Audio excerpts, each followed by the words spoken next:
Hello students, hope you all are doing well. This pandemic situation has brought a lot of changes and we all are undergoing a stressful situation. Students of classes 10 and 12 must be additionally worried about their upcoming CBSE board examination 2021. Krishnanagar Public School, Nadia, in its humble attempt to be by your side, have come up with special classes by a team of experts. We are thankful to Sting News for extending their welcoming hands. Students, all the best to you. Stay safe, stay blessed.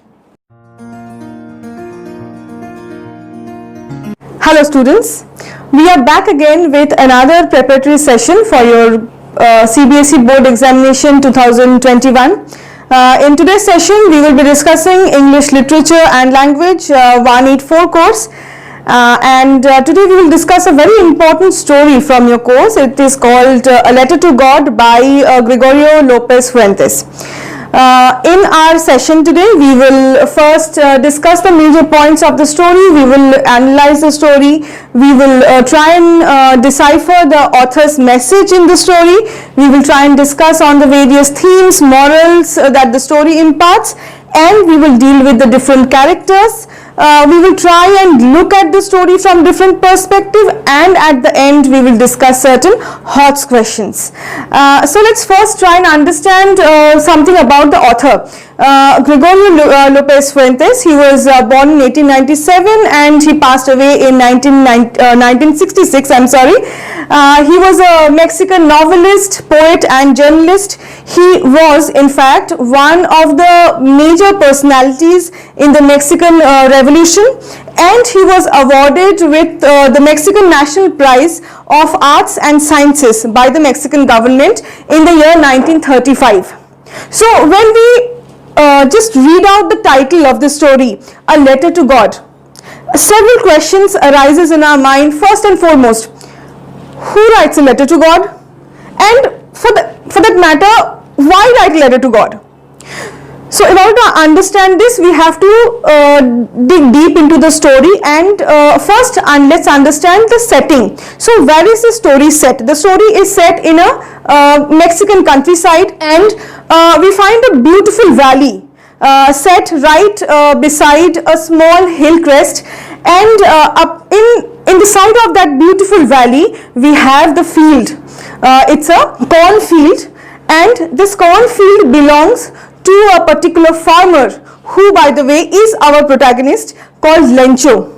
Now this Lencho, he lives there with his entire family. He has his children, his wife, and they have this small farm. They grow corns.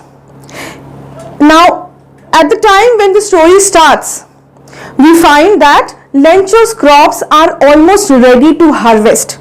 So the crops are almost at the point when they are ready to harvest. Just a little bit rain is required to let the crops grow to its complete potential.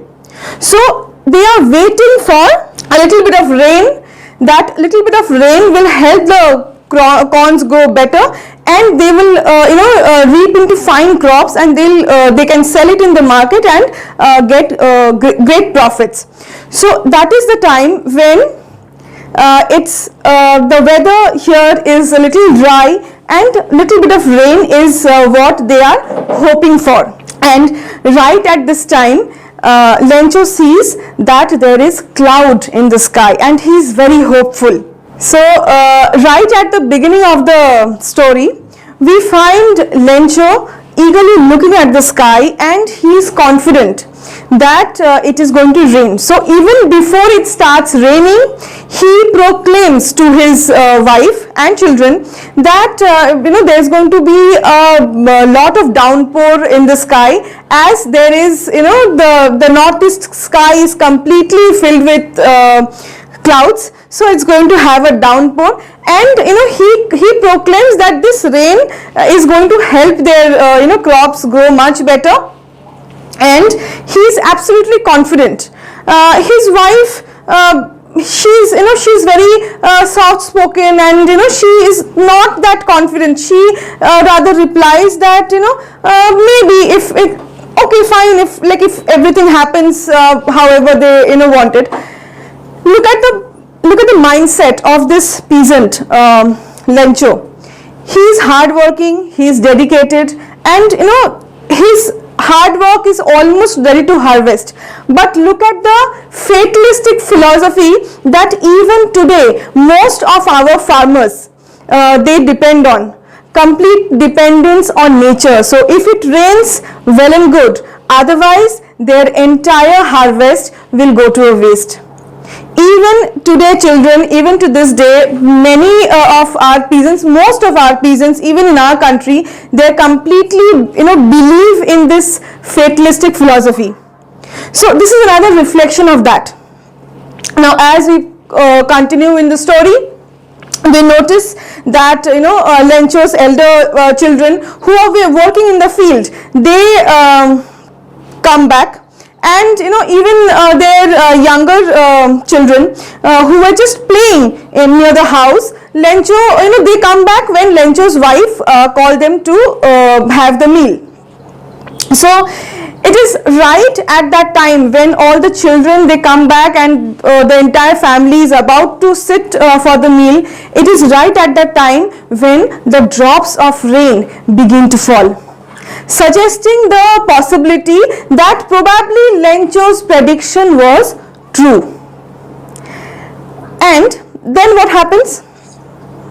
The wind, it was pleasant. The clouds could be seen, and approaching the northeastern sky, even Lencho goes out. So he stops having the meal, he goes out because he's so happy, so energetic that finally it is raining, and all his hard work, it is right time for it to pay. So he goes out of the house to just take the pleasure of the rain.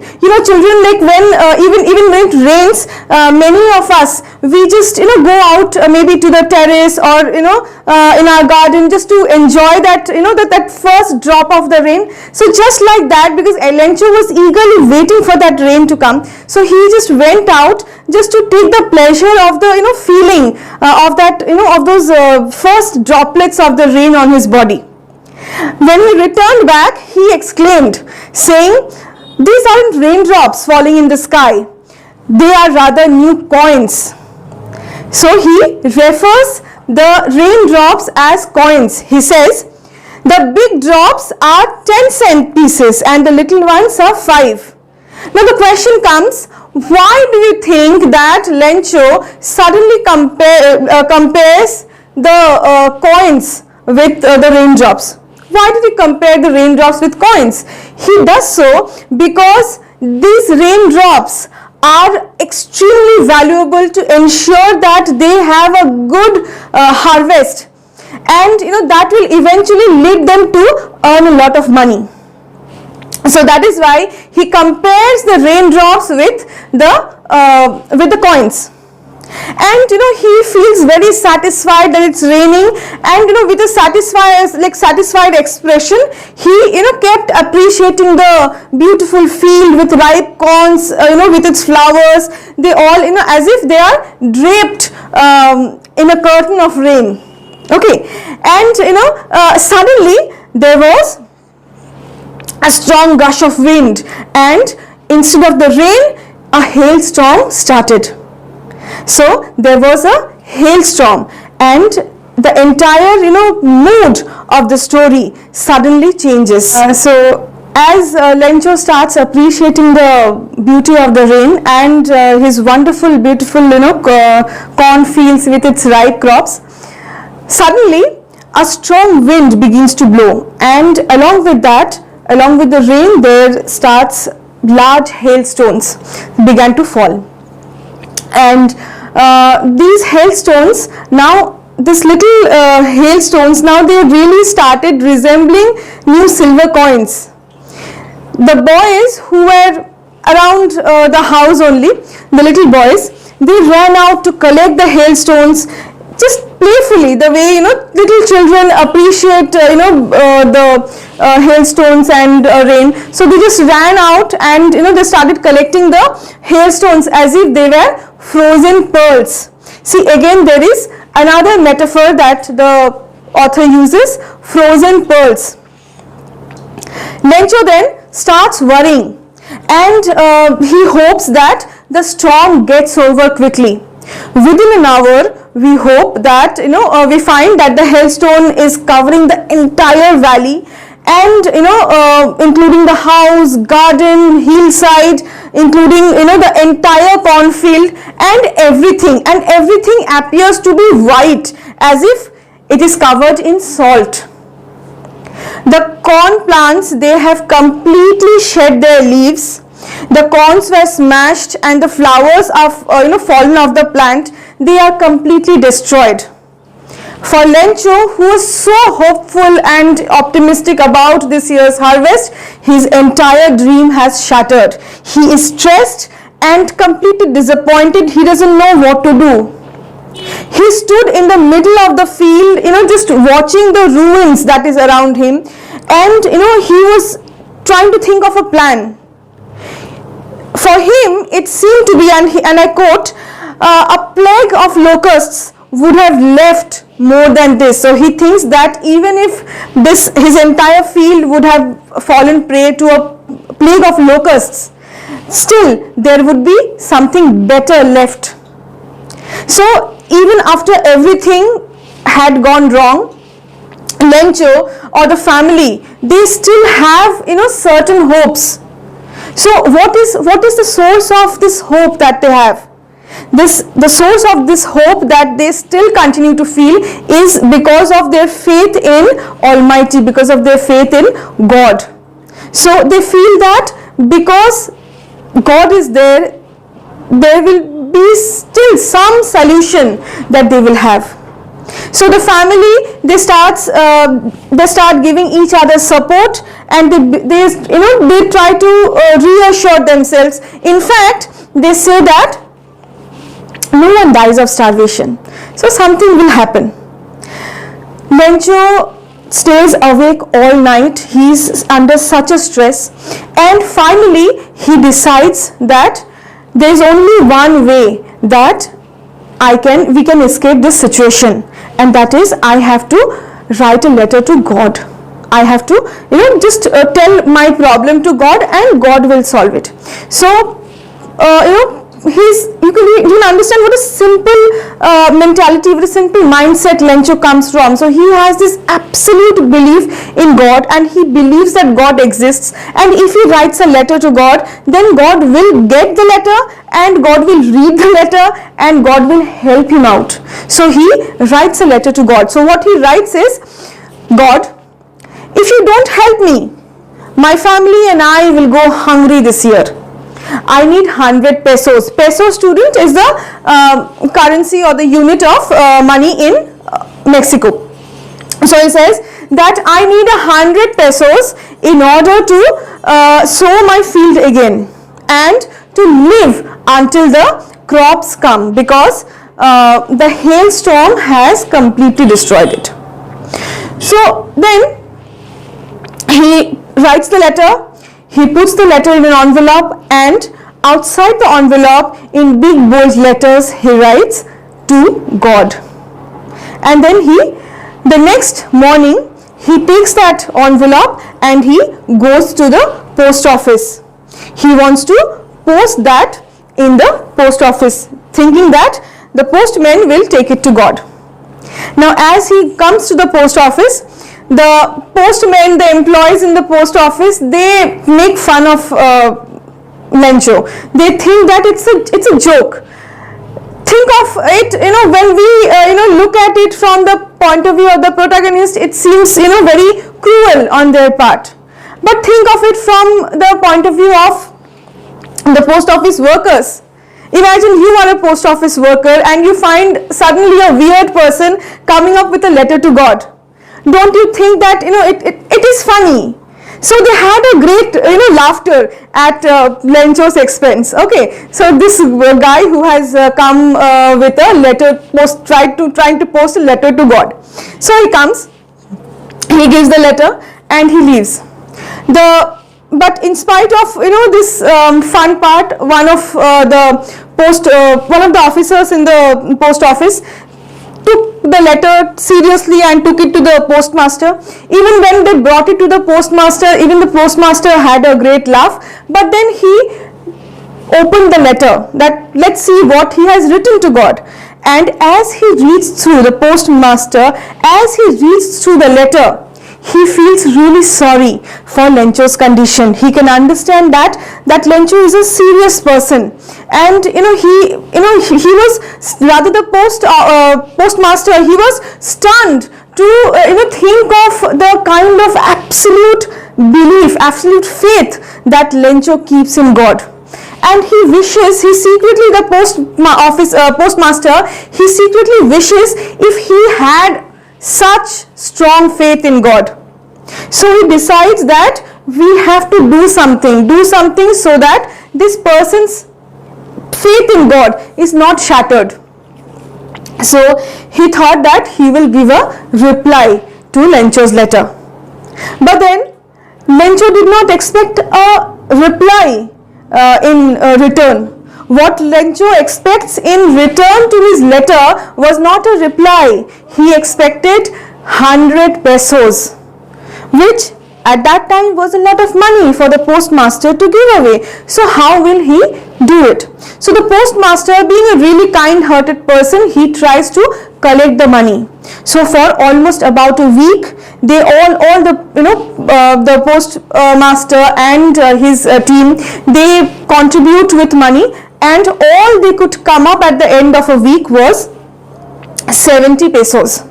So they collect 70 pesos and they put it in an envelope, thinking that they will give it to Lencho. So the postmaster, after reading the letter, felt so sorry at Lencho, and in fact when he looked at that letter, it reminded him of the extreme faith, the absolute faith that Lencho has on God. And he secretly wished if he could have such daunting faith, unquestioning faith on God. So he thought that he must come up with a reply for Lencho. But the fact is, Lencho did not expect a reply from God. What Lencho expected was 100 pesos. He did not expect a pen and paper reply. He wanted 100 pesos. That is what he wrote in the letter. So the postmaster thought that in order to reply to this person's letter, we have to along with give 100 pesos. So they started, along with his colleagues and few friends who were, of course, also willing to help, and donate for a good cause. So they tried to pull money, and throughout the week they started working, they started collecting money, and after a lot of effort, all they could come up with was 70 pesos. So they were 30 pesos short. The postmaster took the money and he put it in an envelope, and outside the envelope he wrote to Lencho. Okay, and along with it he put a single letter inside the envelope, a single letter, a letter with a single word with the signature God. Now the first thing that comes to our mind is a question. So why does the postmaster send the money to Lencho? What was his need? So the point is, the postmaster did not want to shake Lencho's faith in God, and therefore he decided that he will collect the money. For him it was kind of an act of charity. And then why did he sign as God? He wanted to help out Lencho. Fine, let him help out, but then he and his friends, they are giving the money. So why did he have to sign the words the letter as God. That is because he wanted to write, he wrote the name of God because he wanted to conceal the fact that it was not God who helped him. He wanted to conceal his own identity, and he wanted Lencho to think that it was an actual reply from God. So the following Sunday, Lencho again visits the post office, and before he is able to ask someone, so he was actually about to ask someone that, have you seen, is there any letter for me, or is there any letter for me from God? So before he could ask anything, the postman handed him the envelope with 70 pesos and that letter which has only one single word, God. He felt Lencho immediately, he feels so happy, he felt joyful that fine, God has replied to me.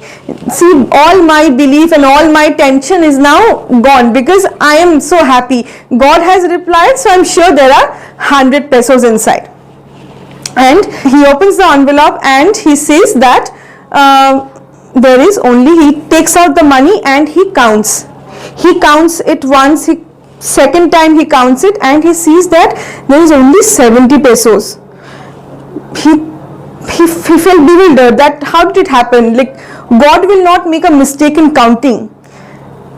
But his faith in God still remains undeterred and he returns home. He knows, he immediately believes that God cannot make a mistake in counting. So he becomes sure that God has definitely sent him 100 pesos. He takes another paper and put the pen in the ink, and he starts writing a reply to God. On completing his letter, he puts a stamp in it and he drops it in the mailbox. The postmaster, who was eager, because it was a challenge for the postmaster as well. They have sacrificed a lot to collect all the money to give it to the needy man. As Lencho opens the envelope, he is bewildered.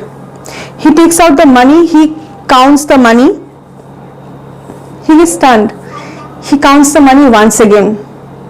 He doesn't know how to react, how to understand this, because inside the envelope he finds only 70 pesos while he had asked for 100 pesos from God. He cannot believe that God has made a mistake in counting. No, that is not possible. It's just not possible. He had such daunting faith in God. So he is confused. He goes to the next counter, takes up a pen and a paper and writes a letter to God. Inside the letter, he mentions, God, of the money that I asked for, only 70 pesos have reached me. Send me the rest, since I really need it. But don't send through the post office. Don't send through the mail, because the post office employees are a bunch of crooks. Lencho. He writes it and he posts it in the mailbox. As the postmaster opens the letter, the second time when he deposits the letter in the mailbox, the letter again comes to the postmaster and the postmaster opens the letter. Even the postmaster is now eager. He believes that Lencho must be so happy. He must be thanking God for all the money that he had got. But when he opened the letter, the contents of the letter really left him without any words, left him stunned when he read that Lencho has no faith at all on the people of the post office. Rather, he says he asks God not to send the money through the post office the next time, because according to him, the employees of the post office are a bunch of crooks. Now, this ending, students, represents an irony of situation. Irony, you all know, is a figure of speech. It is a figure of speech that, which basically talks about a particular situation in a way that it is not. Irony is a figure of speech that represents a situation in a way that it is not.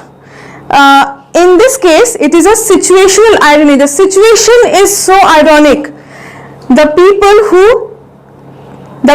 who helped Lencho so much. Lencho is the one who has such utter disbelief. This is another question that comes, in the character of Lencho, that a person who has such undaunting, unquestioned faith in God, a God whom he has never seen, he has never interacted, he has never had any connections, but people have trained him to believe in God, and he has utter faith in God. So when he is down and out, he has nowhere to go, he writes a letter to God and he expects God to help him. But this same Lencho it is such a contrast in his character. The same Lencho is a person who does not have faith in human beings, in the people he interacts so closely with. The employees of the post office who have gone beyond their way to help Lencho, support Lencho, so that his faith remains unquestioned, unshaken. Lencho does not have any belief, any faith in those fellow human beings. So this situational irony, as I was talking about, involves a particular situation in which certain actions have an effect that is opposite from what was intended. So the postmaster and his team, they helped him thinking that Lencho will be grateful. His faith in goodness, faith in God will remain as it is, and he will be so grateful, he will be so happy. Instead, it comes to them as a shock that Lencho, A, he is not happy, and B, he is definitely not grateful to them, because he had expected, he has such deep belief in God that he has a certain expectations from God, and he is not ready to settle for any less. So he wanted 100 pesos from God, and he, because of his faith and his tremendous love for God, he has that expectation that God will definitely give him 100 pesos. He is not ready to be satisfied in 70 pesos. No, he is not. So the result that the post office employees, they wanted to have, the outcome of this entire episode is just the contrary. It is completely opposite, and this is where the situational irony of the ending of the story lies. Now let's once again revisit the entire story and discuss on the main characters. So as from the beginning, what are the characters we get? We have Lencho and the postmaster. These are the two most important characters we have. In Lencho's character, we find he is optimistic, he is hardworking, he is a believer. Yet there are certain negatives that we come across. Even though he is hardworking, he believes in complete fatalistic philosophy, that he is completely dependent on nature. He doesn't do anything to ensure that his corns are correctly harvested. If it's a dry weather, he will wait for the rain. He lost his corns because of the hailstorm. What will he do? He does not have any savings to shelter his family. He will depend on God. He will write a letter to God. He will depend on God. He will write a letter to God to send him 70 pesos. But he that is the level of faith he has in God. But he is again not the person who will trust the person next to him who is actually trying to help him. On the contrary, we have the postmaster. The postmaster, who can be little cynical at times. So when he first comes across the letter to God, he takes it, like as a joke. He thinks that it's really funny that a person can, write a letter, can be so silly as to write a letter to God, thinking that he will give him 70 pesos, 100 pesos. But at the same time, we find the postmaster taking pity for him. The postmaster has this sense of, kindness and generosity to him. He wants to help the needy, and he wants to help him without asserting that he is helping. So he wants to keep his identity completely hidden. Hence, he writes the name of God and he did not come in front to give the money. But as we find, like any human being, even the postmaster has the expectations that, yes, I have helped this person, at least whatever I could do, the person is happy with whatever I could give him. That is what he wants to know. He is eager. The postmaster is eagerly waiting for Lencho's reply because he wants to read a happy letter. He wants to see how Lencho is thanking God. As opposed to that, in the end, we find a completely opposite reaction from Lencho, which is the major irony of the story. So, once again, now if we come back to the title of the story, A Letter to God. As I told you right in the beginning, that when we read this title first, it comes to our mind that, who writes a letter to God? What is this letter to God? And why write a letter to God? So now we have got the answers. So why do you think, do you really think that this title is justified? And why? The thing is, this letter is what brings us to the real picture of all the characters in the story. This letter to God, through this letter to God, this interaction between two human beings is happening, the postmaster and Lencho. And it is through this letter that we come to identify the actual nature of both the human beings. One, an apparently cynical person who is otherwise really generous, kind and helpful. On the other, a really simple believer, a follower of God, who has this utter faith in God, but on the contrary, he does not have any faith in his fellow human beings. So the title is definitely justified. And with that, we have come to the end of this session. We have discussed the story, we have discussed the major themes of the story, and we have discussed the different characters.